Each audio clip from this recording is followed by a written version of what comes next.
بسم الله الرحمن الرحيم الحمد لله رب العالمين الصلاة والسلام والتحية والإكرام مولانا ومولى الثقلين سيد الحسن والحسين أبو القاسم مصطفى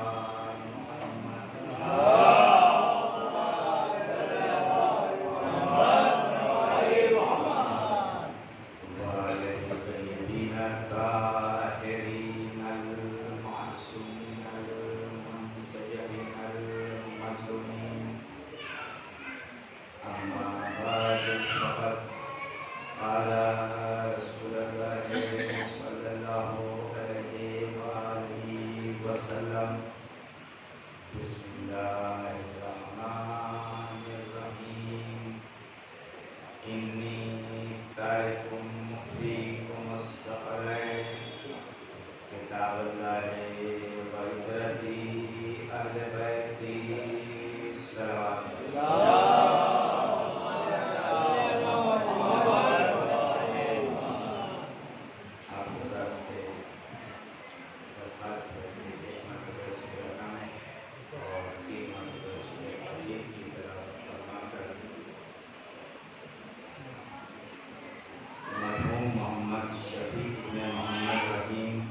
مرحوم حبیبہ فاطمہ بنت دین محمد مرحوم مرحومہ ابرار فاطمہ بنت محمد حسن مرحومہ ام الحسنین بنت چراغ علی مرحومہ طلعت فاطمہ بنت غلام ثقلین مرحومہ ترنم بنت اختر حسین مرحومہ مشتری بیگم بنت محمد شفیع اور کل جملہ مومنات کو حصہ کرنا چاہیے.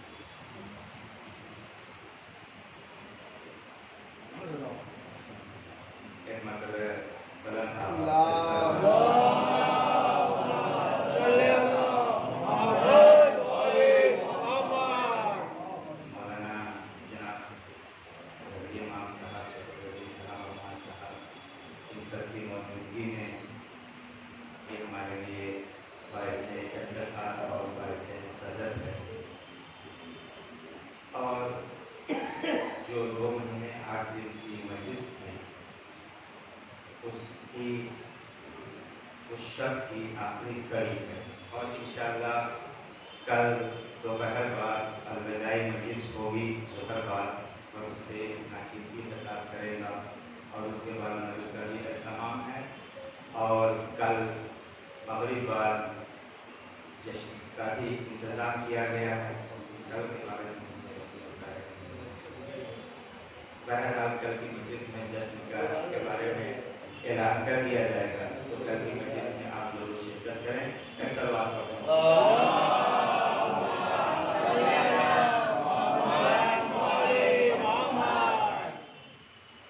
اور آخری کی جو مجلس ہوتی ہے وہ بہت ذمہ داری کی مجلس ہوتی ہے چونکہ پہلے کی جتنی محنتیں ہیں نا وہ چونکہ آخری ملاقات اور آخری بات انسان کے ذہن نشین ہو جائے گا تو ہماری کوشش بھی یہی رہے گی کہ پچھلی جو باتیں ہیں چونکہ علماء کرام نے بیان کیا تھا اس انداز میں تو میں بیان نہیں کر سکتا. ایک طالب علم کی حیثیت سے پچھلی باتوں کو میں ربط دینا چاہوں گا اور چونکہ آج امام حسن عسکری علیہ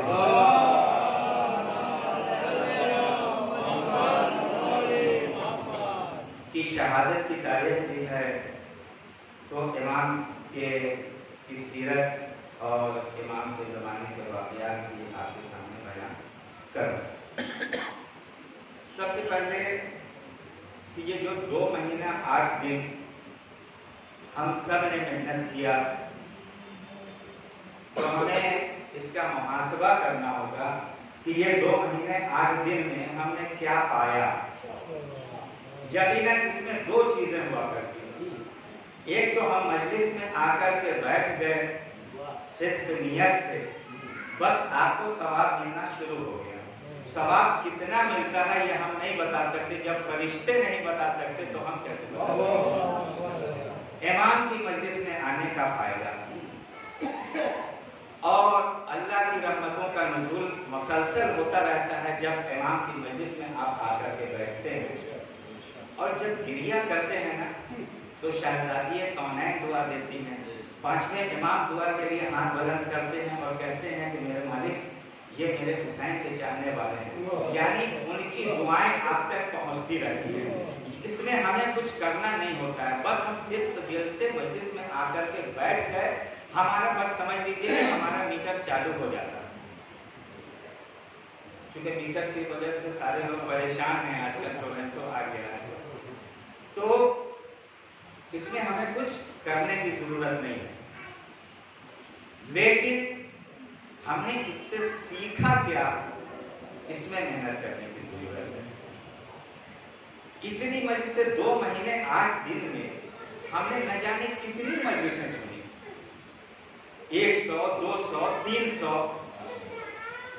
سنتے بھی ہیں، واہ واہ بھی کرتے ہیں، لیکن اس کان سے سنتے ہیں پھر اس کان سے نکال دیتے ہیں، چونکہ عمل کب کریں گے جب وہ بات ہمارے ذہن نشین ہوگی تبھی تو ہم عمل کریں گے۔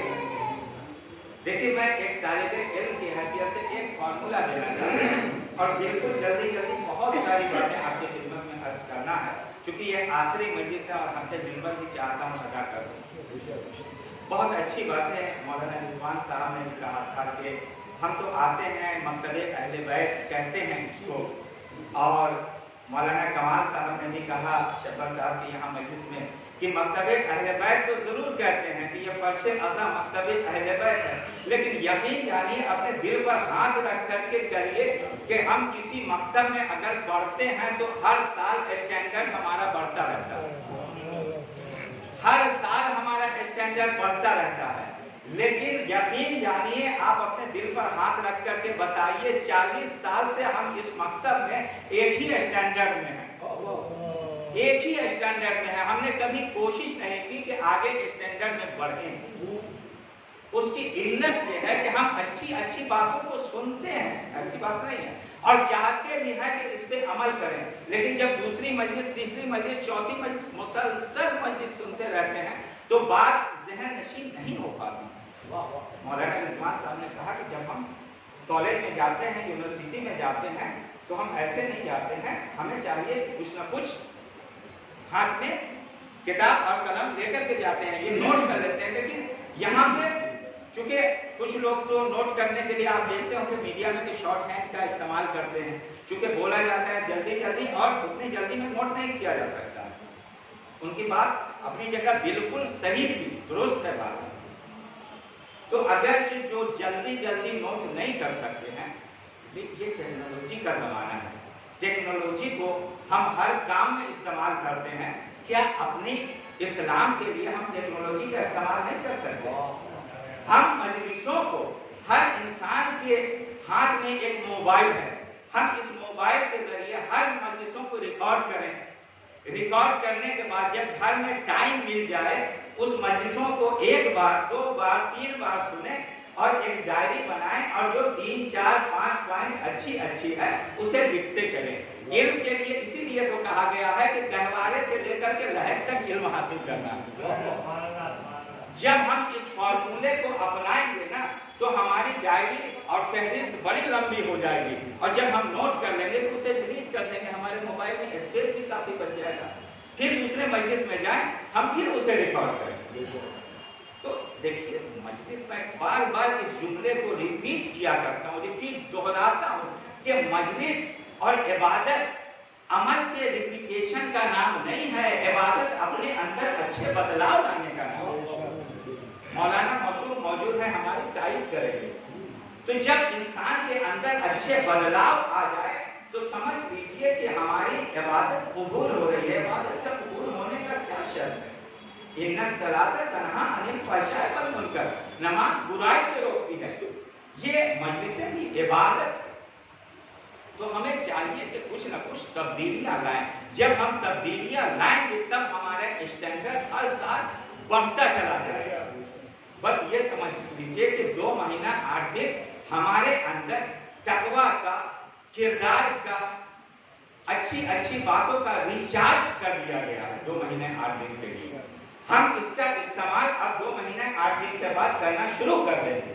کب تک کے لیے؟ 1 سال تک کے لیے، اور 1 سال کے بعد پھر ریچارج ہوں گے، اور جب پھر ریچارج ہوں گے تو ہمارے اسٹینڈرڈ میں ضرور اضافہ ہوگا۔ اور علماء فرماتے ہیں کہ دیکھیے، جب آپ کوئی عمل کرتے ہیں نا، تو کوئی نیا عمل کرنے سے پہلے کیے ہوئے عمل کی حفاظت کیجیے۔ ہم کیا کرتے ہیں روزمرہ کی زندگی میں؟ ہم نے پیسہ کمایا تو کیا پیسہ کما کر کے روڈ پہ چھوڑ دیتے ہیں پھر دوسرے مہینے میں پیسہ کمانے لگتے ہیں؟ نہیں، پہلے اس کی حفاظت کرتے ہیں۔ تو اب ہماری 2 ذمہ داری بن گئی کہ جو ہم نے کمایا ہے اس کی حفاظت کریں، اور جو ہم نے کمایا ہے اب اس کا استعمال کریں۔ ایک صلوات پڑھتے ہیں محمد۔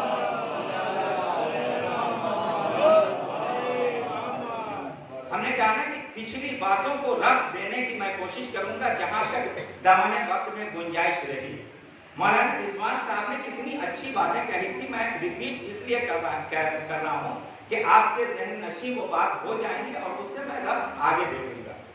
مولانا رضوان صاحب نے کہا کہ جب پیغمبر اکرم نے تیسری بار مولا علی سے پوچھا، یا علی اگر تیسری بار بھی وہ آپ کے ساتھ برائی کرے تو اس کا جواب آپ کیسے دیں گے؟ تو مولا نے کہا کہ تیسری بار بھی برائی کا جواب ہم اچھائی سے دیں گے۔ تو رسول اللہ نے کہا کہ جب وہ برائی کرے گا تب تک آپ اس کا جواب اچھائی سے دیں گے۔ پھر میرے علی کہتے ہیں کہ یا رسول اللہ، اگر کوئی برا اپنی برائی چھوڑنے کو تیار نہیں ہے تو میں علی اپنی اچھائی کیسے چھوڑوں؟ یہ مولانا رضوان صاحب نے کہا تھا۔ یہ بڑی اچھی بات ہے، میں نے دہرا دیا کہ ذہن نشیں کم سے کم ہو جائے یہ بات، کیونکہ آخری کی مجلس میں بہت بڑی ذمہ داری ہوتی ہے۔ اور جب آج ہم ذکر کریں گے امامت کے کڑی کی 11ویں محمد، چونکہ یہ سب کل کے کل محمد ہیں، اور آپ سب سنتے رہتے ہیں اولنا محمد و اوسطنا محمد و آخرنا محمد و کلنا محمد، تو یہ سب کے سب محمد ہیں۔ لیکن سب سے پہلے جب تک ہم پہلا پڑاؤ نہیں سمجھیں گے آخر تک نہیں پہنچ سکتے۔ سب سے پہلے محمد کو سمجھنا ضروری ہے۔ اسلام، کل مولانا عمار صاحب نے بڑے ہی خوبصورت طریقے سے فرمایا کہ اسلام تلوار کی زور پہ نہیں پھیلا ہے، اسلام جو پھیلا ہے وہ نبی اور آل نبی کے کردار کی زور پہ پھیلا ہے۔ اسلام نبی کے زمانے کا واقعہ ہے کہ پیغمبر اکرم کے زمانے میں ایک انسان تھا جو اونٹ پہ سوار ہو کر کے ایک چوراہے پہ آتا تھا۔ آنے کے بعد نبی کے خلاف اشعار پڑھا کرتا تھا، نبی کے خلاف گستاخیاں کیا کرتا تھا۔ اب یہ سارے مسلمان، جتنے مسلمان تھے، کسی کو یہ بات اچھی نہیں لگی، اور حقیقت بھی ہے کہ اچھی نہیں لگنی چاہیے۔ رسول کے خلاف بول رہا تھا، رسول کے خلاف اشعار پڑھ رہا تھا۔ ایک دن دیکھا، دوسرے دن دیکھا، اس کا عمل یہ تھا کہ بیچ چوراہے پہ آتا تھا، اپنے اونٹ پہ سوار ہوتا تھا، رسول کے خلاف اشعار پڑھنا شروع کر دیتا تھا۔ ایک دن مسلمانوں نے، صحابہ کرام نے اس کو پکڑ لیا اور رسی میں جکڑ کر کے پیغمبر اکرم کی خدمت میں حاضر کیا۔ یا رسول اللہ، یا رسول اللہ، یہ آپ کی شان کے خلاف باتیں کرتا ہے، آپ کے خلاف اشعار بولتا ہے۔ پیغمبر اکرم نے کہا اچھا ایسی بات، तो ऐसा करो, पहले इसे खोलो, इसको खोलो, और खोलने के बाद कहा ऐना अली, अली कहाँ है? जब अली सामने आए तो कहा या अली, इसकी जबान को काट दीजिए। देखिए इस्लाम कैसे फैला, मोहम्मद और आले मोहम्मद के अखलाक से, किरदार से, और वही अखलाक, वही किरदार इमाम हसन अस्करी अलैहिस्सलाम ने।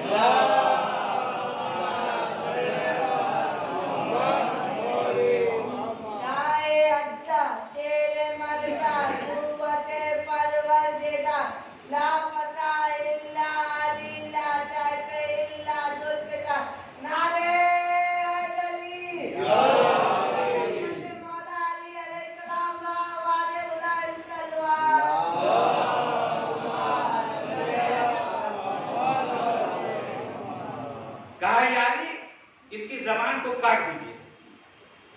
मौला अली ने उसके बाजू को थामा और लेकर के चले, एक मैदान की तरफ लेकर के चले। सारा मुसलमान, सारा मजमा मेरे अली के पीछे पीछे चला। ये सब के सब चलते गए। अब इनके जहन में बात ये आ रही थी कि अली पॉकेट से चाकू निकालेंगे, उसकी जबान पकड़ेंगे और जबान काट देंगे, और खून का कतरा जमीन पे बहेगा। चूंकि ये जहनियत के लोग अभी भी मौजूद है, खून खराफे के खानदान से ताल्लुक रखने वाले, समझ रहे थे कि अली उसकी जबान को काट देंगे और खून बहने लगेगा। एक मकाम पे जाने के बाद अली ने कहा कि अब तुम सब यहीं रुक जाओ। उसके हाथ को पकड़ा और लेकर के चले। अब जब सारे को रोक दिया, सारे मुसलमानों को नबी अली ने, तो ये सब यहीं से देख रहे थे। अब देख रहे थे कि अली बहुत अच्छे से उससे बात करते हुए जा रहे हैं, उसके कानों में कुछ कह रहे हैं। अब तो ये इंतजार में था, ये सारे मुसलमान के अली उसकी जबान काटेंगे। उसके बाद देखा कि अली ने अपने पॉकेट से कुछ रकम निकाला, उसे दे दिया और वो वहीं से चला गया। अब इन लोगों को एक मौका मिल गया। मौका मिला तो वापस आए और रसूलुल्लाह की खिदमत में आकर के कहा, या रसूलुल्लाह, आपने आज अली ने तो आपकी बात भी नहीं मानी। रसूलुल्लाह मुस्कुराए। मुस्कुराने के बाद कहा, क्या बात की? तो कहा कि आपने कहा कि उसकी जबान काट दो, लेकिन अली ले गए, उसके कान में भी कुछ कहा, मोहब्बत से उससे पेश आए और उसको रकम भी दिया और उसे छोड़ दिया। कहा कि ऐसा करो, वो तो रोज आता है ना उस चौराहे पे। कहा कि हाँ रोज आता है। कहा कि कल तुम लोग उस चौराहे पे जाना और जाने के बाद उसे देख करके फिर मेरे पास आना। अब जब सब के सब कल उस चौराहे पे देखा, गए और देखा, तो देखा कि मामला बदल गया है। वही इंसान है, ऊंट पे बैठा हुआ है। कल तक जो रसूल के खिलाफ अशआर कह रहा था, आज वो रसूल के शान में अशआर कह रहा है, रसूल के शान में अच्छी अच्छी बातें कह रहा है। सब के सब पलट करके आए रसूलुल्लाह के पास और कहा, या रसूलुल्लाह, आज तो माजरा बदल गया, आज आपकी शान में वो गुफ्तगू कर रहा है, आज आपकी शान में अशआर कह रहा है। तब रसूल मुस्कुराए और कहा, देखो अली मेरे खिलाफ कभी बात नहीं कर सकते, तुम लोगों के समझने में कभी कमी है। मैंने कहा अली उसकी जबान को काट दो, मेरे अली ने नफरत की जबान को काट दी और मोहब्बत की जबान को जोड़ दिया। एक सलवात पढ़ने मोहम्मद पर।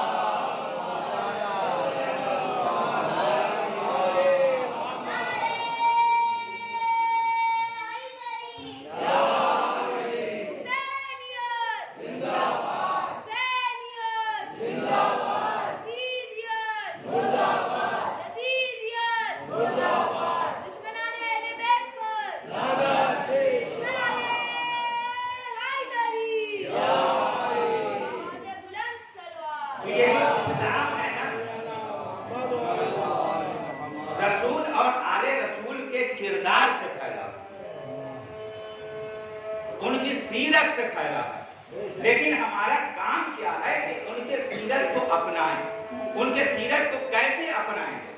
जब मारिफत होगी, जानेंगे तभी तो अपनाएंगे ना, बगैर जाने तो नहीं अपना सकते। जो पहले मोहम्मद का किरदार था, इमामत की कड़ी में 11वें मोहम्मद का भी वही किरदार था। आज शहादत इमाम हसन अस्करी अलैहिस्सलाम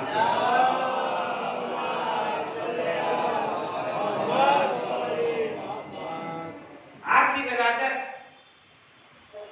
सन 232 हिजरी में हुई और आपकी शहादत सन 260 हिजरी में। कुल 28 साल जाहिरी जिंदगी पाई है इमाम। और इमाम का किरदार और इमाम का अखलाक ऐसा था ना, हमने कहा ना कि इमाम के किरदार और अखलाक से इस्लाम पैदा हुआ। इमाम का किरदार ऐसा था और अखलाक ऐसा था कि उस जमाने में ये जो 28 साल की जिंदगी इमाम की थी ना, उसमें 16 साल इमाम कैद की जिंदगी में, 4 साल से ही इमाम को कैद में डाल दिया गया था। क्यों कैद में डाल दिया गया था पता है? इसलिए कैद में डाला था और सख्त से सख्त तरीन सजा देने वालों को मुसल्लत किया था। क्यों? इसलिए कि उसने सुन रखा था कि 11वें के से जो 12वां आएगा ना, वो जुल्म और जौर का खात्मा कर देगा। तो ये जो जालिम बादशाह थे ना, उन्हें इस बात की फिक्र थी कि हम 12वें को आने ही न देंगे।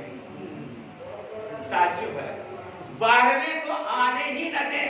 अमा फिरऔन की पूरी हुकूमत, पूरे सिपाही और फिरऔन लग गया कि मूसा की पैदाइश न होने दें।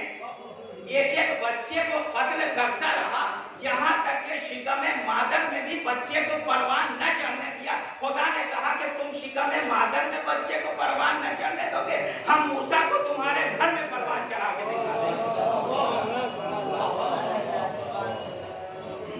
अम्मा जब मूसा को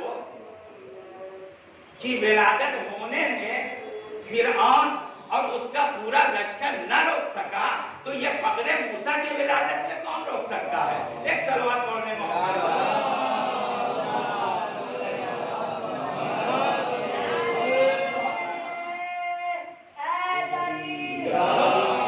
कोशिश ये थी कि इमाम को ऐसी सजा दी जाए, ऐसी सजा दी जाए कि जल्द से जल्द ये खत्म हो जाए।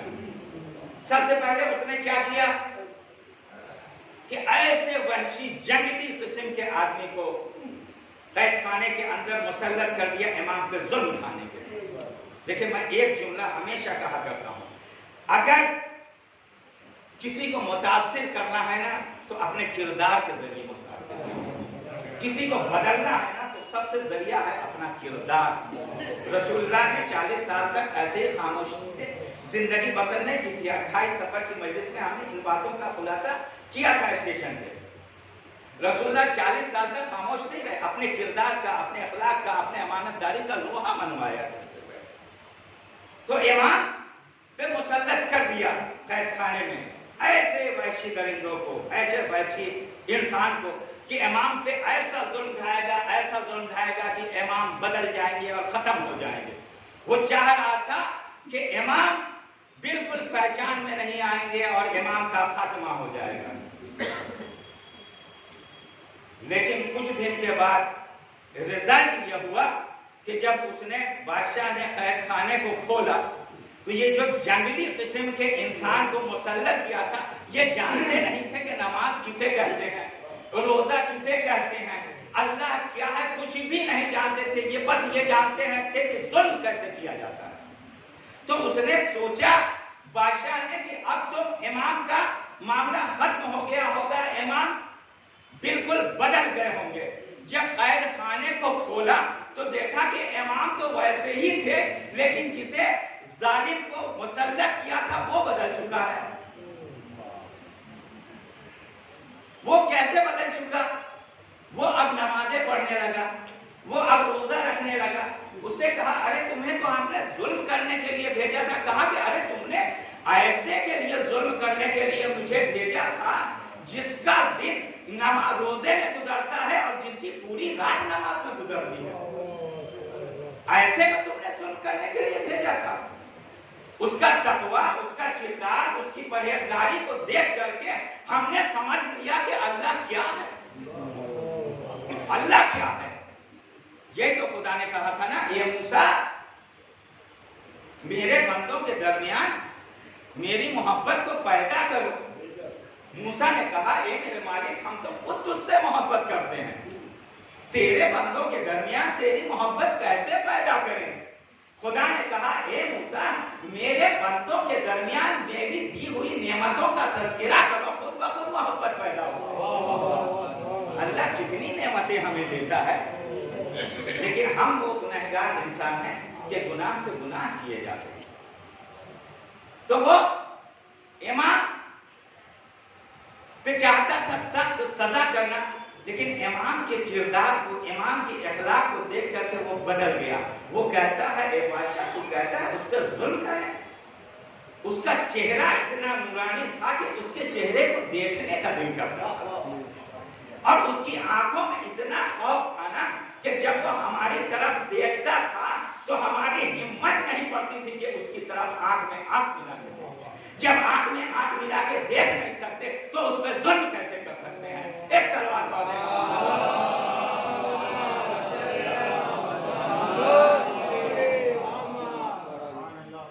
جب وہ دیکھا کہ ارے امام کا اتنا اثر ہے، فرزند رسول کا اتنا اثر ہے کہ ایسے ظالم کو ہم نے مسلط کر رکھا تھا امام پہ، لیکن امام تو نہیں بدلے، وہ انسان بدل گئے۔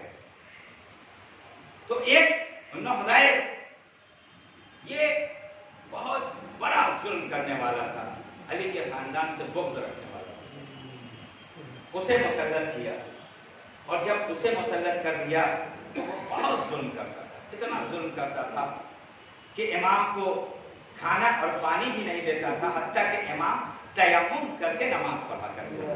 ایک دن اس کی بیوی نے دیکھ لیا، بیوی نے دیکھا، کہا کہ تو سیدھا جہنم میں جائے گا۔ اپنے شوہر سے کہا تو اس پہ ظلم کرتا ہے جو اتنا عبادت گزار ہے، جس کا کردار اتنا اچھا، جس کا اخلاق اتنا اچھا، تو اس پہ ظلم کرتا ہے۔ کہا کہ اچھا میری بیوی ہمارے خلاف ہو، تو ایسا کرتے ہیں کہ فرزند رسول کا خاتمہ ہی کر دیتے ہیں، ان کا قصہ ہی تمام کر دیتے ہیں۔ کہا کہ بادشاہ کے محل میں جو خوفار شیر سب رہتے تھے، بھوکے شیر، ان سارے شیر کو لایا اور چھوڑ دیا قید خانے میں۔ جب یہ شیر آئے، امام کے قریب آئے اور اپنے سر کو جھکا، اب یہ سوچ رہا تھا کہ چند لمحوں میں امام کا قصہ تمام کر دے گا۔ شیر نے سر کو جھکا دیا، میرے پاس وقت نہیں ہے ورنہ اس میں جناب یوسف علیہ السلام کا واقعہ بیان کرتا، مجھے آگے بہت ساری چیزیں بیان کرنی ہے، مجھے سب کچھ آ گیا لیکن وقت کا بیلنس بنانا ابھی تک نہیں آیا ہے۔ ایک سلوات پڑھ دیں محمد۔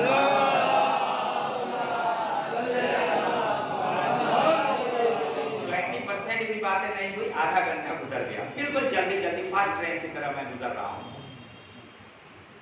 اب اس نے شیر نے سر جھکا دیا، اب وہ دیکھا کہ ارے، تو اسے بھیجا جو شیر کو دیکھ بھال کیا کرتا تھا، کہا کہ اب تم جاؤ، تم شیر کو سمجھاؤ۔ اب جو وہ گیا تو اسے مار کے کھا گیا۔ تب یہ سمجھ گیا کہ بے شک یہ اللہ کی طرف سے، یہ انسان کا کوئی کمال نہیں ہے، یہ اس کا تقوی اور پرہیزگاری کی وجہ سے۔ اور امام کو سنیے، امام کو جانور پہچانتے ہیں، جانور پہچانتے ہیں، امام کی شناخت رکھتے ہیں۔ جانور ہی نہیں، بے جان چیز بھی امام کی شناخت رکھتی ہے کہ کون خلافت کا حق رکھتا ہے۔ میں آگے کے خطبوں میں بیان کروں گا۔ ایک مرتبہ کیا ہوا کہ بادشاہ بہت ہی قیمتی اور خوبصورت گھوڑا خرید کر کے لایا، بہت ہی قیمتی اور خوبصورت گھوڑا خرید کر کے لایا، اور جب وہ گھوڑا لے کر کے آیا اور سوچا کہ میں اس کی سواری کروں گا، جب وہ اس پہ سوار ہوا گھوڑے نے اسے پلٹ دیا۔ اب وہ اپنے سپاہی کو بلایا، وزیر کو بلایا، سب کو سوار کیا، گھوڑے نے سب کو پلٹ دیا۔ جو بھی آتا تھا گھوڑا سب کو پلٹ دیتا تھا۔ तो जो घोड़े को काबू में करने वाले माहिरीन होते थे उसको बुलाया गया कि भाई तुम आओ, बादशाह ने बहुत ही कीमती घोड़ा मंगवाया है, बहुत ही खूबसूरत घोड़ा मंगवाया है, लेकिन ये सबको पलट देता है, सवारी करने नहीं देता। तो माहिरीन आए, उस पे सवार हुए, उसे भी पलट दिया। तो एक चापलूस था, देखिए हर जगह चापलूस में जाते हैं, एक चापलूस था, उसने कहा बादशाह से कि देखो ऐसा करो कि कैद खाने में जो फर्जंदे रसूल है ना उसे बुलाओ, और इसमें विन विन सिचुएशन है, यानी दोनों तरफ से तुम्हारे हक में बात जाती है। अगर घोड़ा काबू पा लेगा तो इसका मतलब कि सही हो गया, तुम उस पर सवारी करोगे। अगर घोड़ा काबू नहीं पाया तो 4-5 मरतबे फर्जंदे रसूल को सवार करोगे, और घोड़ा जब पलटेगा 4-5 मरतबे पलट देगा तो इमाम खत्म हो जाएंगे, हर तरफ से तुम्हारा फायदा है। उसको समझ में बात आ गई। कैद खाने से बुलाया गया, जैसे कैद खाने से बुलाया गया, बड़ा खूबसूरत मरहला है, जैसे घोड़े के सामने इमाम आए हैं ना, जैसे इमामत की खुशबू उस घोड़े ने महसूस किया है, अपने सर को झुका दिया, और सर को झुका दिया, सारा मजमा देख रहा था इस मरहले को, सर को झुका दिया। इमाम ने लगाम पकड़ी, घोड़े पे सवार हुए, सवार होने के बाद और अच्छे से सवारी की, एक बार नहीं कई मरतबा सवारी की। उसके बाद उतरा, बादशाह खुश हुआ कि हमारा घोड़ा काबू पा लिया, लेकिन बादशाह के दिल में अभी तक ये धुकधुकी लगी हुई थी। वो जान रहा था कि असल कौन है, नकल कौन है। असल को तो चढ़ा लिया, नकल को चढ़ाएगा कि नहीं चढ़ाएगा। उसने अपने सिपाही से कहा कि आप ट्रायल वर्जन पे जाइए, उस पे जरा बैठ के देखिए। अब सिपाही बैठा, फिर सिपाही को पलट दिया। तो अब बादशाह को यकीन हो गया कि घोड़ा हमारे कंट्रोल में नहीं आएगा, तो मजबूर होकर के इमाम की खिदमत में पेश कर दिया कि आप ही ले जाइए इसको। तो यकीन जानिए कि घोड़ा इंसान को पहचानता, इमाम को पहचानता है। घोड़ा ही नहीं, जब रसूल की वफात हो गई, शहादत हो गई, उसके बाद मौला अली के चचा अब्बास इब्ने अब्दुल मुत्तलिब आए और कहा कि या अली खिलाफत पे हमारा हक है। मौला ने कहा अच्छा ऐसी बात है, ठीक है बिस्मिल्लाह, रसूलुल्लाह का अमामा लीजिए। रसूलुल्लाह का अमामा जैसे पहना तो वो उठ न सके, कहा कि रेदा डालिए, रेदा न डाल सके। जब अमामा और रेदा न डाल सके तो जुल्फ़िकार क्या उठाएंगे। अब जुल्फ़िकार ने उठ सकी, उनसे कहा कि अच्छा ऐसा करते हैं कि रसूल का जो जुलझना था इस पे सवारी कर ले। उसने भी सवार होने न दिया। तो समझ गए। अब्बास इब्ने अब्दुल मुत्तलिब कहते हैं या अली, मैं इस खिलाफत का हकदार नहीं हूं, आप हैं इस खिलाफत के हकदार। और जब मौला अली आए तो सब कुछ उन पे ज़ेब देने लगा।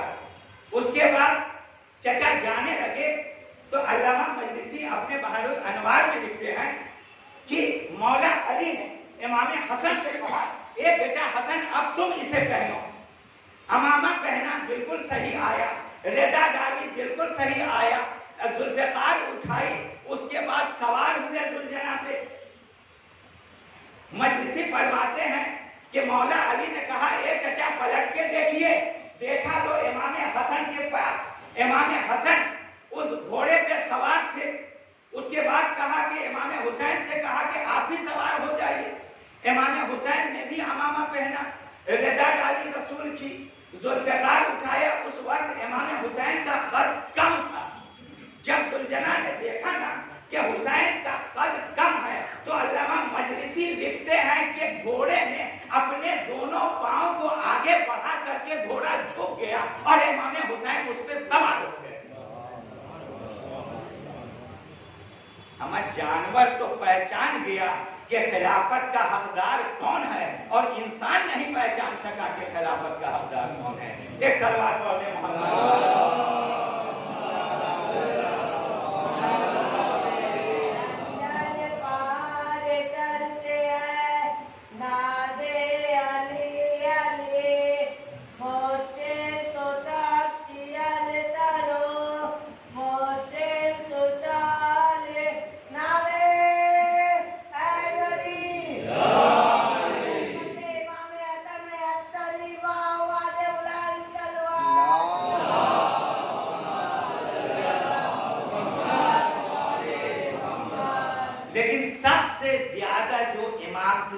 कोट में लोग आए थे ना, वो कहत का वाकया था कि एक मरतबा कहत पड़ गया, और जब कहत पड़ गया तो सारे मुसलमान, मोतमिद अब्बासी ने कहा कि सारे मुसलमान तुम लोग आ जाओ बाहर, नमाज पढ़ो, दुआएं करो। 3 दिन तक कहत जारी था, लोग छटपटा रहे थे, बारिश नहीं हो रही, कहत का जमाना आ गया। सारे मुसलमान आ रहे थे, दुआ करते जा रहे थे, लेकिन बारिश नहीं हो रही थी। 3 दिन गुजर गया, बारिश नहीं हुई। इतने में एक ईसाई राहिब, ईसाई का जो पादरी है, वो अपने लोगों के साथ आया और दुआ के लिए हाथ बुलंद किया, मूसलाधार बारिश हो गई। जब ऐसा वाकया कभी कभी हो जाता है तो हमारा और आपका भी ईमान कभी कभी डगमगाने लगता है। किसी दूसरे कौम का इंसान कोई करिश्मा दिखा दे तो ईमान डगमगाने लगता है। यकीन जानिए, अगर कोई करिश्मा दिखाता है ना, तो उसके पीछे की इल्लत जानने की कोशिश कीजिए। उसके पीछे की इल्लत जो भी होती है ना, वो रसूल और आले रसूल के जमाने की बात होती है। रसूल और आले रसूल के मौजूदात होते हैं, जिसकी वजह से वो दिखाता है। फिर दूसरा दिन आया, फिर वो ईसाई आया और अपने आदमियों के साथ आया, फिर दुआ के लिए हाथ बुलंद किया। काले काले बादल छाए और मूसलाधार बारिश हुई। अब उस जमाने के जो मुसलमान थे ना, इस्लाम को छोड़ करके ईसाई मजहब अख्तियार करने लगे। बहुत सारे लोग ईसाई मजहब की तरफ जाने लगे, तांता बन गया। अब मोतमिद अब्बासी ने देखा कि जब मुसलमान ही न रहेंगे तो हम हुकूमत किस पे करेंगे, खिलाफत किस पे करेंगे। दौड़ा दौड़ा इमाम की खिदमत में आए। हर जमाने में देख लीजिए, चाहे पहले इमाम हो या 11वें इमाम हो, जो डुप्लीकेट है ना, जब भी इस्लाम पे मुसीबत पड़ी है ना, आकर के हाथों को जोड़ा और कहने लगा, ये आप फर्जंदे रसूल है ना, आपके नाना का दीन खतरे में है, दीन को बचा लीजिए। आया वो हाथों को जोड़ा और कहने लगा कि आपके नाना का दीन खतरे में है, आपके अपने नाना के दीन को बचा लीजिए। पूछा कि क्या वाकया हुआ? कहा कि ऐसी ऐसी बात है, मुसलमान दुआ करते हैं लेकिन बारिश नहीं होती, ईसाई दुआ करते हैं मूसलाधार बारिश हो रही है, सारे मुसलमान इस्लाम मजहब को छोड़ करके ईसाई मजहब में दाखिल हो रहे हैं। इमाम पहुंचे, पहुंचने के बाद कहा कि ईसाई को बुलाओ। फिर वो ईसाई आया अपने आदमियों के साथ, फिर हाथ बुलंद किया, दुआ की, मूसलाधार बारिश हुई। अब इमाम ने कहा कि सुनो, उस ईसाई पादरी के जो हाथ में हड्डी है उसे ले लो। एक आदमी गया, उस हड्डी को ले लिया। ले लेने के बाद अब इमाम ने कहा कि अब इससे कहो कि दुआ करे। अब फिर उसने हाथ बुलंद किया और दुआ किया। बारिश तो दूर, जो बादल लगा हुआ था, आसमान बिल्कुल साफ हो गया। मोतमिद अब्बासी इमाम की खिदमत में आया, कहने लगा, ये हसन अस्करी बताइए ये क्या माजरा है। इमाम ने फरमाया कि देखो, ये इंसान, ये जो ईसाई पादरी है, एक जगह से गुजर रहा था, एक कब्रिस्तान से, कि इसको एक नबी की हड्डी मिली है। ये वो उस हड्डी को हाथ में ले करके दुआ कर रहा था, और जब भी नबी के हड्डी को हाथ में ले करके दुआ किया जाएगा तो अब्रे रहमत की बारिश हो जाएगी। इमाम ने कहा कि ऐसा करो, इस हड्डी को ले जाओ और दफन करवा दो। इमाम ने दफन करवा दो। बड़ा खूबसूरत मरहला है। अब सुनिए, इमाम ने दफन करवा दिया। उसके बाद अब इमाम ने दुआ के लिए हाथ बुलंद किया, ए मेरे मालिक, बारिश नाजिल कर दे। तारीख कहता है कि घनघोर घटा छाई, सारे मुसलमान खुश होने लगे। इमाम ने फरमाया, देखो ये जो घनघोर घटा आ रही है ना, ये बारिश यहाँ नहीं होगी, ये घटा फला मुल्क में बरसेगी, और ये जो घटा आ रही है, ये जो बादल आ रहा है, ये फला मुल्क में बरसेगा, और ये जो बादल आ रहा है, ये फला शहर में बरसेगा, और ये जो बादल आ रहा है, ये फला मुल्क में में बरसेगा, और ये जो आखिर में बादल आ रहा है वो यहाँ बरसेगा। आपने महसूस नहीं किया, आपने महसूस नहीं किया, वो जो ईसाई था वो सिर्फ नबी की हड्डी को हाथ में ले करके सिर्फ उस एरिया में दुआ किया तो उस एरिया में बारिश हुई, लेकिन ये नबी का वारिस है जो सिर्फ ऐसे दुआ कर देता है तो अब पूरे आसमान में बारिश, अब पूरी दुनिया में बारिश होने लगती है। अरे उसके हाथ में तो नबी की हड्डी थी ना, लेकिन इमाम के जिस्म में नबी का खून दौड़ रहा था। एक सलवात पढ़ दे मोहम्मद।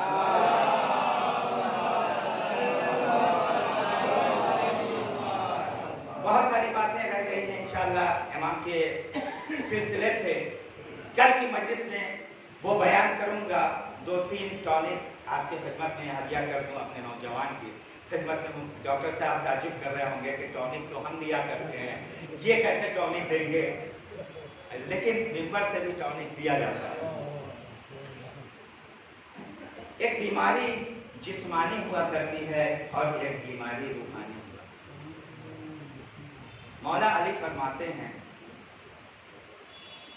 कि नफ्स की बीमारी जिस्म की बीमारी से बढ़कर उसकी इल्लत यह है कि जिस्म की बीमारी का असर कितने दिन तक रहता है, 2 दिन, 4 दिन, 1 महीना, 2 साल, 5 साल, 100 साल, लेकिन जो नफ्स की बीमारी होती है उसका असर क़यामत तक रहता है। तो बिल्कुल जल्दी मैंने शुरू में पैगंबर अकरम की मशहूर व मारूफ हदीस को अपना असरनामा कलाम करार दिया था, इन्नी तारुकुम फीकुम सफ़रैन। पैगंबर अकरम ने फरमाया कि मैं तुम्हारे दरमियान 2 गिरां कदर चीजें छोड़े जा रहा हूं, तुम इन दोनों के दामन को थामे रहोगे तो दुनिया में भी कामयाब हो और आखिरत में भी कामयाब हो, यानी दुनिया में भी सेहतमंद हो और आखिरत में भी सेहतमंद हो।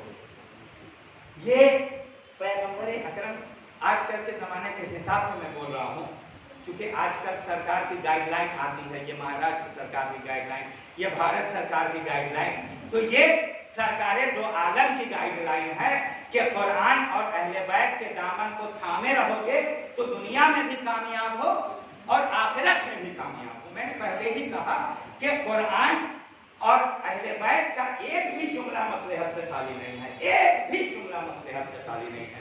जिस तरीके से पैगंबर अकरम ने कहा या अली इसकी ज़बान काट दीजिए, कोई भी जुमला मेरे अहले बैत का मसलहत से खाली नहीं है। यहाँ तक कि मेरे अली ने अपनी रजस्खानी भी की है ना, अपना इंट्रोडक्शन भी दिया है ना किसी भी जंग में, तो उसमें भी मसलहत थी। अब सुन लीजिए 2 जुमला और फिर टॉनिक आपके हवाले। मेरे अली ने रजस्खानी भी की है तो उसमें भी मसलहत थी। जब मेरा अली खंदक में अम्र इब्ने अब्दवत के सामने आया तो अली ने फरमाया अना अली इब्ने अबी तालिब, मैं अबू तालिब का बेटा हूं। और जब यही अली खैबर में आते हैं मरहब के सामने तो मेरे अली रजस्खानी में कहते हैं कि मैं कछारों का शेर हूं, फकत शेर ही नहीं शेर बबर हूं और मेरी माँ ने मेरा नाम हैदर रखा है। कभी कभी फजाइल सुनने चाहिए। अल्लामा तालिब जौहरी साहब कहते थे कि मौला के फजाइल जरूर सुनने चाहिए, अगर फजाइल नहीं होंगे तो माए बहादुर बच्चे पैदा करने बंद कर देंगे। तो फजाइल भी जरूरी होते हैं, मजलिस में बैलेंस चाहिए, फजाइल भी चाहिए और इस्लाही गुफ्तगू भी चाहिए। तो मेरे अली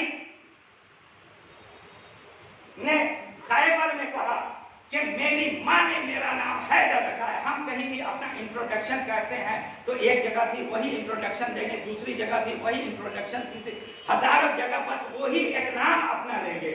लेकिन मेरे अली ने खंदक में कहा कि अना अली इब्ने अबी तालिब, मैं अबू तालिब का बेटा हूं। और जब खैबर में आए तो कहा मेरी माँ ने मेरा नाम हैदर रखा है। उसकी मसलहत ये थी कि मरहब की माँ ने मरहब को कहा था कि देखो बेटा तुम सूरमा तो जरूर हो, बहादुर तो जरूर हो, लेकिन तुमसे भी बड़ा बहादुर का नाम है हैदर। हैदर देखो सबके मुकाबले पे आना, लेकिन कभी भी हैदर के मुकाबले पे ना आना। अगर तुम हैदर के मुकाबले पे आओगे तो मारे जाओगे। इसी वजह से हमेशा हमेशा अली ने कभी भी किसी को मारना कमाल नहीं समझा। इस पिछले की तकरीर में ये सारी बातें अर्ज की जा चुकी है। अली तो जिंदगी देने आए थे, लेकिन अली ने चाहा कि वो पलट जाए। कहा कि मेरी माँ ने मेरा नाम हैदर रखा है, और जब देखिए मरहब को उसकी माँ का जुमला याद आ जाए, लेकिन तारीख कहती है कि माँ का जुमला याद आया और वो पलट गया, लेकिन बीच में मिल गए इब्लीस चचा। वो कहने लगे दुनिया में तो कई हैदर हैं, कई हैदर हैं, तुम्हें क्या पता ये वही हैदर हैं। आज भी किसी भी मुसलमान से कहिए अली को तो हाँ अली को, अली रज़ी अल्लाह ताला अन्हु को तो हम भी मानते हैं, हमें वैसे नहीं मानना है, अल्लाह जैसे कह रहा है वैसे मानना है। तो मरहब भी हैदर को हैदर मानता था, मगर इब्लीस के बहकावे में था इसलिए मारा गया। तो जो भी हैदर को हैदर न माने वो समझ लीजिए कि इब्लीस के बहकावे में है।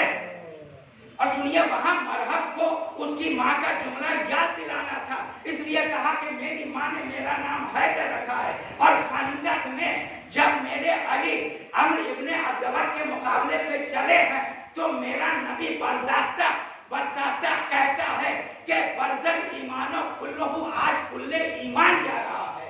तो जहां ईमान की बात चली वहां अबू तालिब का तस्करा, जहां ईमान की बात चली वहां अबू तालिब का तस्करा किया, इसलिए कि दुनिया देख ले कि जिसका बेटा कुल्ले ईमान है तो उसके बाप के ईमान की मंजिलत क्या होगी। एक सलवात और देखो।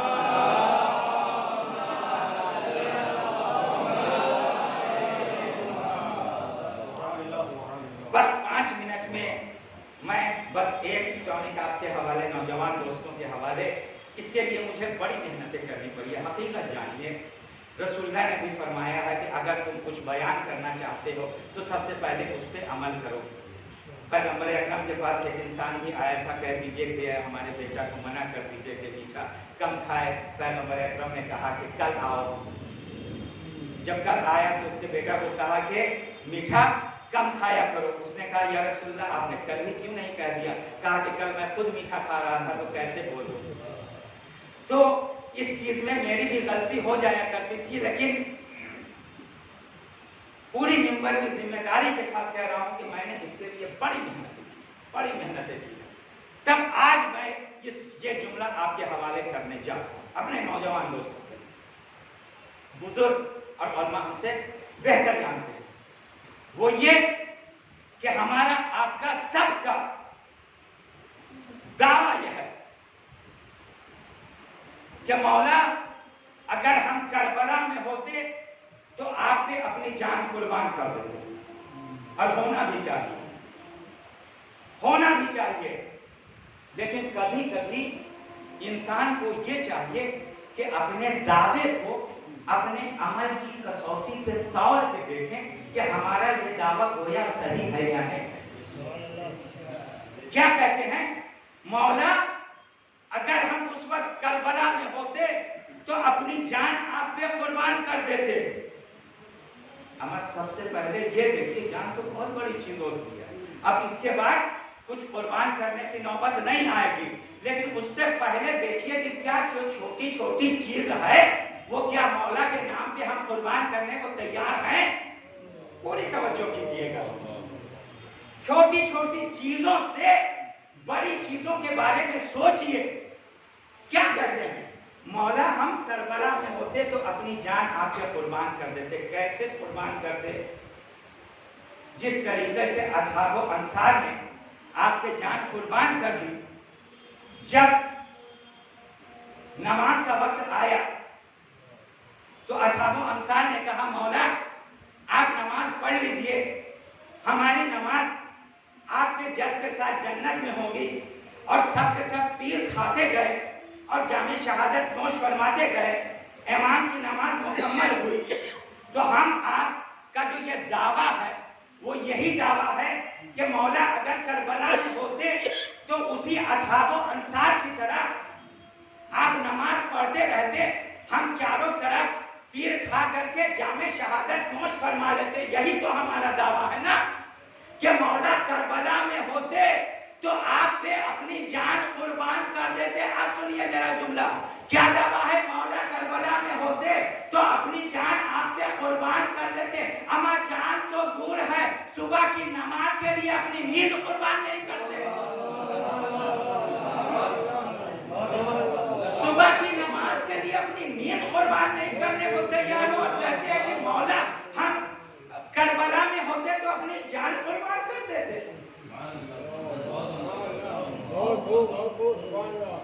کل مولانا عمار صاحب نے صبح کی نماز کی فضیلت بیان کی. ایک علماء فرماتے ہیں کہ ایک شخص آیا پیغمبر اکرم کی خدمت میں. آنے کے بعد کہتا ہے یا رسول اللہ میرا گناہ بہت بڑا ہے, کیا معافی ہو جائے گی؟ کہا کہ ہاں توبہ کرو. کہا یا رسول اللہ گناہ بہت بڑا ہے, بہت بڑا ہے, بہت بڑا ہے. رسول اللہ وہی جملہ کہا, اچھا یہ بتاؤ تمہارا گناہ بہت بڑا ہے یا اللہ کی رحمت بڑی ہے؟ وہ کہنے لگا اللہ کی رحمت بڑی ہے. اس نے بتایا کہ تم توبہ کرو. پیغمبر اکرم نے بتایا کہ تم توبہ کرو اور اس کی توبہ قبول ہوئی. اس نے بتایا یا رسول اللہ فلاں فلاں گناہ کیا تھا. اب سنیے پیغمبر اکرم فرماتے ہیں کہ میں تو ڈر گیا تھا کہ ایسا نہ ہو کہ تمہاری صبح کی نماز قضا ہو گئی. یہ سنیے صبح کی نماز کیا فضیلت ہے, اور خاص طور سے ممبئی والوں کے لیے کہتے ہیں. ممبئی والے تو بڑے فخر سے کہتے ہیں, کبھی کبھی ہم بھی کہتے ہیں جب اپنے شہر میں اپنے وطن میں جاتے ہیں کہ ممبئی میں رات نہیں ہوتی ہے. یقین یعنی یہ فخر کی بات نہیں ہے, شرم کی بات ہے. اللہ نے رات بنائی ہے سونے کے لیے, دن بنائی ہے جاگنے کے لیے. علامہ فیروز حیدر صاحب کہا کرتے تھے کہ اگر آپ چاہتے ہیں کہ صبح کی نماز پڑھیں تو کم سے کم 10 یا 11 بجے سو جایا کیجئے. کسی سے بھی پوچھئے کب سوتے ہیں آپ؟ 2 یا 3 بج جاتا ہے. کیا کرتے ہیں؟ بس ایسے ہی, بس ایسے ہی. اللہ نے کہا بس ایسے ہی کے لیے تمہیں پیدا نہیں کیا, تمہیں پیدا کسی مقصد کے لیے کیا ہے. unnecessary 2-3 بجے تک جاگے رہتے ہیں. تو فیروز حیدر صاحب کہتے ہیں کہ اگر ممبئی میں ہی انہوں نے اشرا پڑھا تھا اور یہ جملہ بیان کیا تھا کہ اگر آپ چاہتے ہیں کہ صبح کی نماز واجب ہے تو آپ کے لیے 10 اور 11 بجے سو جانا بھی ویسے ہی واجب ہے. تو انسان کو چاہیے, اور دیکھیے یہ جو 2 مہینہ 8 دن ہے اس میں چاہیے کہ ہم وہ ذخیرہ جمع کریں جو 2 مہینہ 8 دن کے بعد ہمیں کام آئے. چھوٹی چھوٹی قربانی دیجیے. مولانا کمال صاحب نے بڑے اچھے جملے میں, وہ جملہ جتنا اچھا جملہ انہوں نے استعمال کیا تھا میں نہیں کر سکتا, لیکن میں اسی سے ربط دے دیتا ہوں اپنی باتوں کو. انہوں نے کہا اسی کے ذیل میں کہ ہم تو قربانی کرنے کے لیے تیار ہیں کہ مولا ہم کاش کربلا میں ہوتے تو اپنی جان قربان کر دیتے. جان تو دور سے ہی, مال کو قربان کرنے کو تیار نہیں ہو. جو اللہ کہتا ہے کہ تمہارے پاس جو بچ گیا ہے اس میں سے 5واں حصہ دے دو. تو ہم نے کہا نا کہ پہلے چھوٹی چھوٹی قربانی دینے کا جذبہ پیدا کریں, اس کے بعد جان کے بارے میں سوچیں. اللہ کیا کہتا ہے دیکھو, تم اللہ نے کبھی یہ نہیں کہا کہ تم اپنا پیسہ دے دو. اللہ نے تو ہمیشہ یہ کہا کہ ہم نے جو تمہیں عطا کیا ہے, ہم نے جو تمہیں دیا ہے اور جو بچ جائے اس میں سے 5واں حصہ دے دو. یہ حق امام ہے. جب امام کا حق دینے کو تیار نہیں ہے تو امام کے جان کیسے قربان کریں گے؟ ایک سر بات بولیں.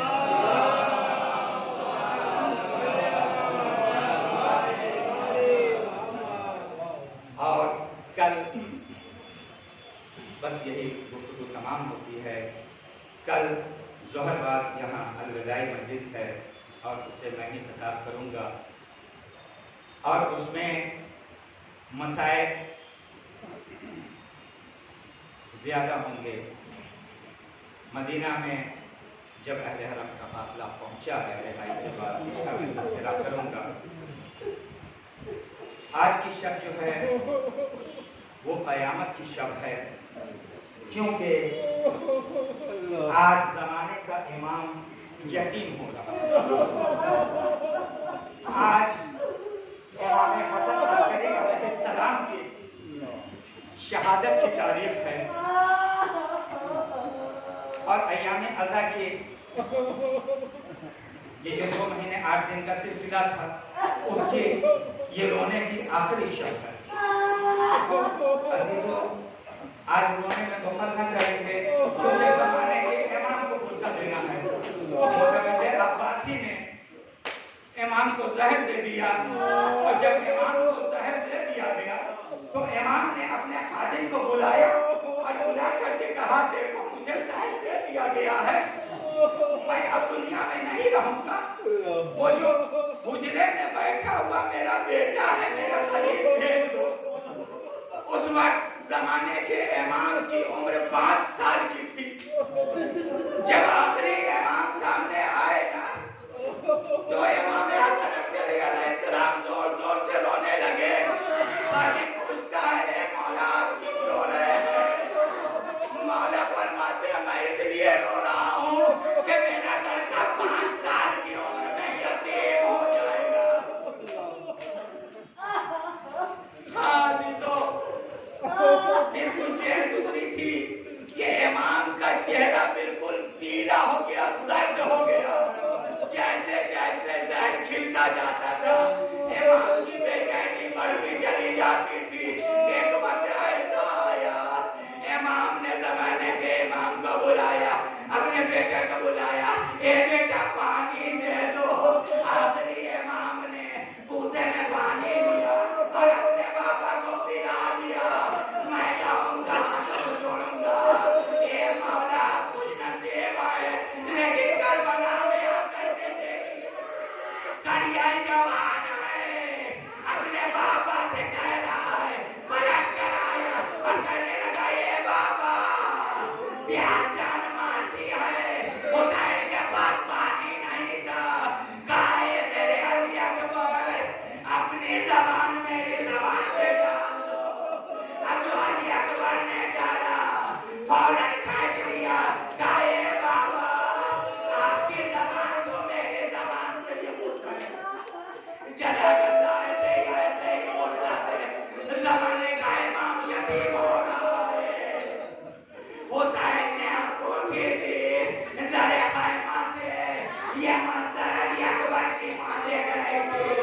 शायर कहता है कि शिद्दत प्यास से अकबर ने पलट कर देखा, मां ने खैमों की तनावों से निपट कर देखा। अरे कितनी मजबूर थी साक़िए कौसर की बहू, खाली मस्ती से कई बार उलट कर देखा। हाँ ज़ादारो, वो वक्त भी आ गया, वो वक्त भी आ गया जब इमाम दुनिया से रुखसत हो गए। हाँ ज़ादारो, सबने गुस्ल कफन दिया, इमाम का जनाजा निकला। जब नमाज पढ़ाने की बारी आई, ज़माने के इमाम के चचा आगे बढ़े। इतने में लोगों ने देखा कि 5 बरस का बच्चा आया, उसने चचा को हटाया, कहा ये चचा, एक मासूम की नमाज़े जनाजा मेरे मासूम नहीं पढ़ा सकता। ज़माने के इमाम ने नमाज़े जनाजा पढ़ाई, नमाज़े जनाजा तो पढ़ा दिया। मैं कहूँगा ये मौला, आपके वालिद की नमाज़े जनाजा तो पढ़ी गई, लेकिन करबला में आकर के देखिए, सैयद सच्चा हाथों में हथकड़ी है, पाँवों में बेड़ी है, बाप का लाशा बेगोरो कफन पड़ा है, बस 2 मिनट और बाकी सब खत्म। आखिरी शब है, क्रिया कीजिए, क्रिया कीजिए, बस 2 मिनट में उस दुखिया की माँ का तज़किरा करना है, उस बेबी का तज़किरा करना है जो वाक़ई करबला के बाद साए में ना आई, वाक़ई करबला के बाद साए में ना आई है। आप समझ गए कौन है? रबाब है। रबाब ने जब 11 मुहर्रम को काफिला असीर किया जाने लगा, रबाब आए, इमाम हुसैन की लाशें पे पहुंची और कहा, ये मेरे वालियों वाले, मुझे पता है कि आपको प्यासा शहीद किया गया। ये मेरे वालियों वाले, आपका लाशा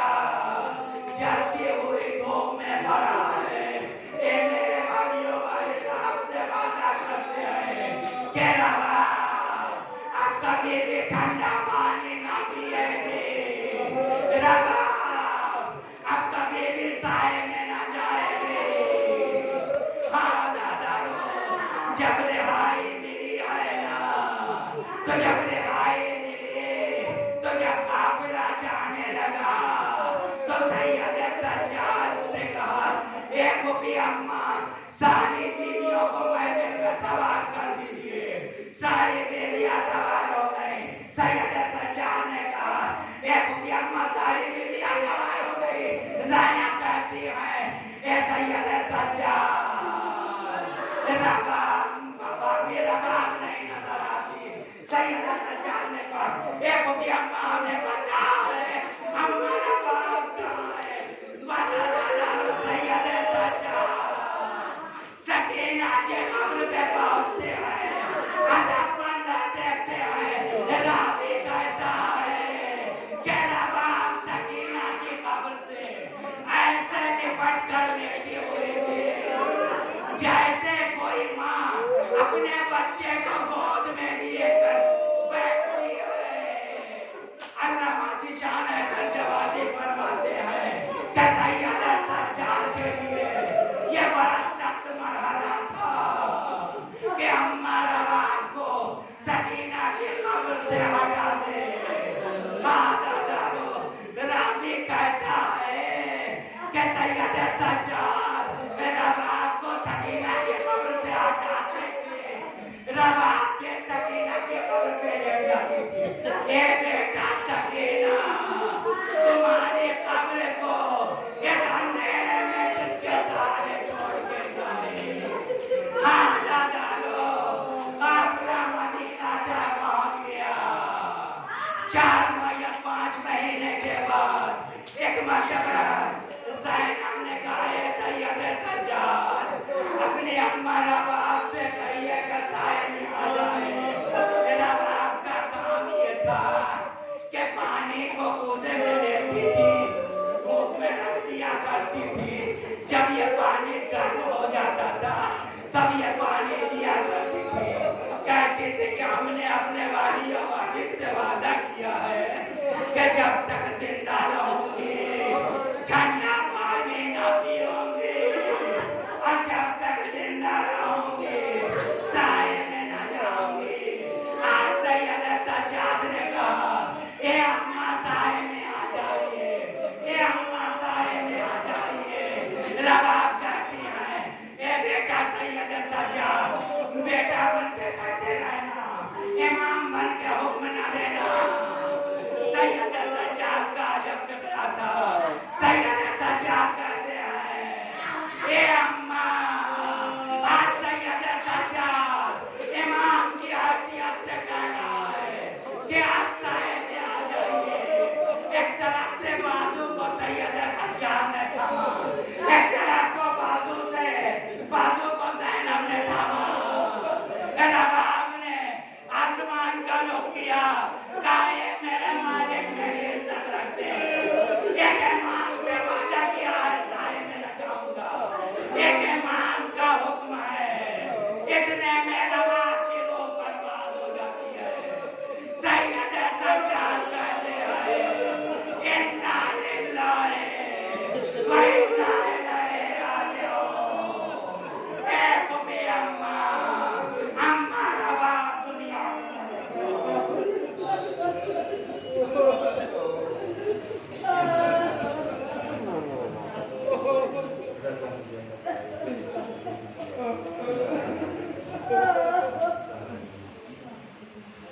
हमारे तुझे वास्ता मोहम्मद वाले मोहम्मद का हमारी इस इबादत को कबूल कर। मेरे मालिक तुझे वास्ता मोहम्मद वाले मोहम्मद का जो भी बीमार हैं, ख़ास तौर से एक नौजवान लड़का है जिसका नाम बिलाल है, और हमारे अखबार कई बीमार हैं, और जो भी शियाने हैदर पूरी दुनिया में बीमार हैं, उन्हें बीमारे करबला के सत्ते में शिफाए मेरे मालिक पूरी दुनिया में जो भी शियाने हैदर करार हैं, उनकी जान माल इज्जत व आबरू की हिफाजत फरमाए। मेरे मालिक जिन लोगों ने भी इस अंजुमन को कायम किया और मजलिसें बर्पा की हैं, जाहिर सी बात है मजलिसों को बर्पा करने में 3 ग्रुप का हाथ होता है। बानी मजलिस, जाकिर और सामाइन सभी लोगों ने मुसलसल 2 महीने 8 दिन इस जगह में मजलिसों को कामयाब किया है। मेरे मालिक इन सब की तौफीक़ात में इज़ाफ़ा फरमाए। मेरे मालिक नौजवानों को तौफीक इनायत फरमा, इल्म कुरान और इल्म अहले बैत से करीब हों। मेरे मालिक इमाम